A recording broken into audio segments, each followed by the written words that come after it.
They're beating Duke. 74-73 with 1:17 to go. Probably get it on the TV. Yeah, who's watching that? You, Luke? Got it. I mean, give me a little attention right now, Luke. That's all. Yeah, give the coach some love. Give me one of those boxes if you don't mind.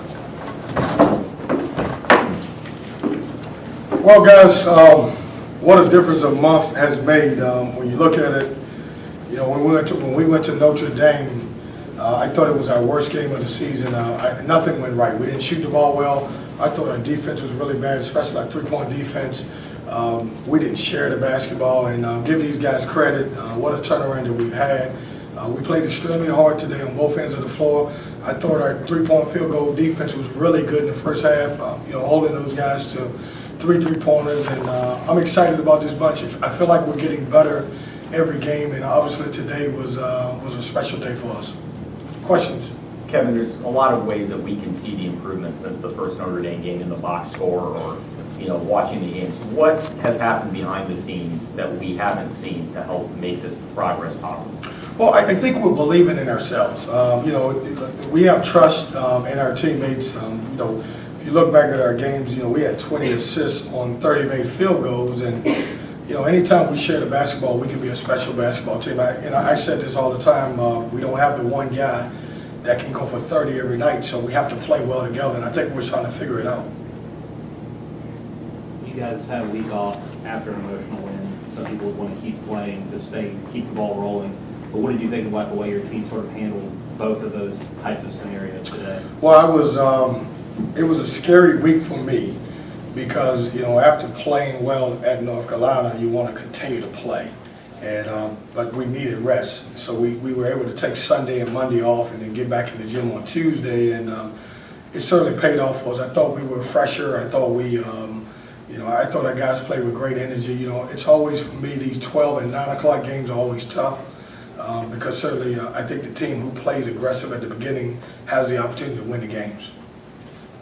Talking to Braxton, talking about the way you guys play defense, he said that you guys do the things that other teams and other people don't necessarily want to do. How do you get the guys to buy into that and take pride in that and doing those things? Did you ask him what he meant by that? I don't know what he meant by that. He said defense is hard and people don't want to do it. You guys do the things people don't want to do. Well, we take pride in getting stops, and we talk about winning 4-minute wars. Between the media timeouts, we talk about getting stops, consecutive stops in a row. We talk about deflections, and that's good for a freshman to say that because that means the program's headed in the right direction. Kevin, was your film study of the last Notre Dame game more technical stuff on defense, or was it, revenge? Look what they did to you. Now's your chance to get back at that. No, Steve, I don't have that type of team. I wish I did. I wish I could have said, here, we lost by 30. As a matter of fact, I went the opposite way. I didn't even talk about it. We never watched the Notre Dame game. I watched it like 10 times, and I got scared every time I watched it. But we didn't talk about it. I've got to, with these guys, we stay in the moment. We talk about the next opponent. You forced Notre Dame into 15 turnovers, which is well above their average, and you got a lot of points off turnovers, things like 21, 22. And Coach Williams last week talked about all the points you got off turnovers. What's your secret in not only getting the basketball, but then scoring at the other end? Well, if I tell you my secret, it won't be a secret. No, we're playing hard. We're getting out in the passing lanes. We're doing a great job getting our hands on the basketball and finishing at the other end. We're turning points into baskets at the other turnovers into baskets at the other end. I was more impressed with this team, our ability to get to the free throw line 14 times. If you look at the stat, which is amazing, Notre Dame comes into the game only fouling 13 times a game. And for us to be very aggressive, that was good for us. Kevin, Malik probably needed a game like this. Have you seen some things in practice from him that made you think he could kind of settle into a better group today? He had a great practice, too. He had a great week of practice. He was very active. He was chasing basketballs down. He was great on the defensive end. He was blocking shots. He was getting rebounds. And so I wanted to play him 30 minutes. When he starts playing, I think he'll start playing. It gives us another dimension. Kevin, has your opinion of your team changed this year? Did you think you could get where you are now with this group a month or so ago? Yeah, when Coach Yao hired me, I said I was going to win 35 games this year. Didn't I, Coach? Yes, you did. I told her, yeah. And it changed You know, my opinion of this group hasn't changed. We're learning how to compete and play hard.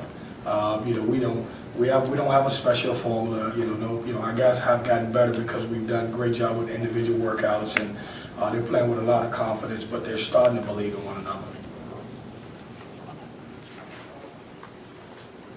That's it? We're going to have a media availability before the Carolina game next week, but we won't have one before Virginia Tech. Does anyone? The last 5 minutes of the game were a little bit better. I thought we got, I don't want to say selfish, but I thought a couple guys were just, you know, trying to score some points at the end. And so I wanted to obviously finish better.